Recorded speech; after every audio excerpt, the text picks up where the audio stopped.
سبيل الدموع سبيل مريح. پھر انسانوں میں سب سے بڑھ کر والدین کے ساتھ احسان. قرآن مجید میں کئی بار آیا ہے وَبِالْوَالِدَيْنِ إِحْسَانًا، والدین کے ساتھ احسان، ان کے ساتھ نیک سلوک. جب تک اللہ کی نافرمانی نہ ہو ان کی بات سننا اور ماننا، ان تک خیر پہنچانا، ان سے تکلیف کو دور کرنا، ان کے لیے ادب اختیار کرنا. ہم پیرنٹس کو فار گرانٹیڈ لیتے ہیں، بعض اوقات اپنے بچوں کی چاکری کر رہے تھے ان کے سامنے، ان کو اتنی محبت سے اور اتنی منت سماجنے سے بلا رہے ہوتے ہیں اور ماں باپ کو جھٹک کے جواب دے رہے ہوتے ہیں. واٹ از دس؟ جس کا اللہ نے حکم دیا، کوئی نہیں کہا بالأولاد احسانا، بالوالدین احسانا، والدین کے ساتھ احسان. آج کتنے ہی لوگ ایسے ہیں جو اس حکم کے خلاف چل رہے ہیں اور اپنے آپ کو گناہ گار کر رہے ہیں. اللہ نے اپنے حق کے بعد والدین کا حق رکھا ہے. تمام رشتوں میں سے عظیم رشتہ جو ہمیں دنیا میں لانے کا سبب بنے، جنہوں نے ہمارے لیے تکلیفیں اٹھائیں، دعائیں کی، ہر تکلیف اٹھا کے ہمیں آرام پہنچایا.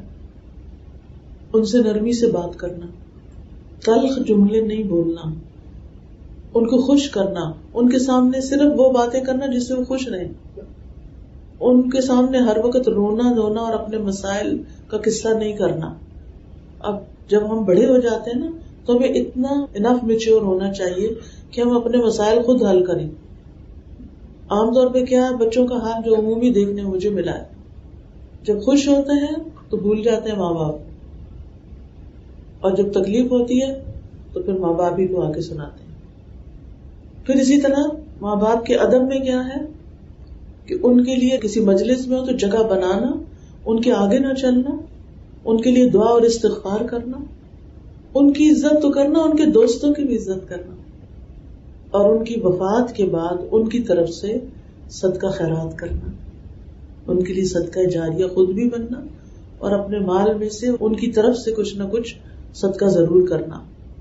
ہم دیکھتے ہیں حضرت عبداللہ بن عمر، یہ واقعہ ہمیشہ مجھے بہت ہی اچھا لگتا ہے کہ وہ جا رہے تھے سفر پر، تو اونٹ پر سوار ہوتے تھے لیکن ساتھ گدھا ضرور رکھتے تھے. کبھی اونٹ کی سواری سے تھک جاتے تو گدھے میں بیٹھ جاتے، اور سر پہ پگڑی رکھتے تھے بڑی سی تاکہ مٹی دھول وغیرہ سے بال بچے رہے. جا رہے تھے تو راستے میں ایک اعرابی دیکھا، بدو. اس سے پوچھا تمہارا نام کیا، اور کہا تمہارے والد کو فلاں تو نہیں تھے؟ کہاں وہی تھے. کہا وہ تو میرے والد کے یعنی حضرت عمر کے بڑے دوست تھے. کہاں بالکل. کہا اچھا یہ لو گدھا تم لے لو، اچھا یہ پگڑی بھی تم لے لو. اب وہ جو ساتھی ہیں ساتھ وہ دیکھ رہے ہیں، وہ کہتے ہیں کہ یہ آپ نے کیا کیا؟ تو وہ بتاتے ہیں کہ ان کے والد میرے والد کے دوست تھے اور احسان کر رہے ہیں باپ کے دوست کے بچے سے. ہمارا دین کتنا خوبصورت ہے، کہاں تک حسن معاملہ کا سبق دیتا ہے. تو ظاہر ہے کہ ماں باپ کو اپنے دوست پیارے ہوتے ہیں. جب ہم ان کے دوستوں کو خوش کریں گے ماں باپ بھی خوش ہوں گے. زندہ ہے تب بھی، فوت ہو چکے تب بھی. یہ تو بات کی بات ہے نا، بہت بات کی بات ہے جب وہ اس کا باپ بھی فوت ہو چکا تھا اور حضرت عمر بھی فوت ہو چکے تھے. سبيل الدموع سبيل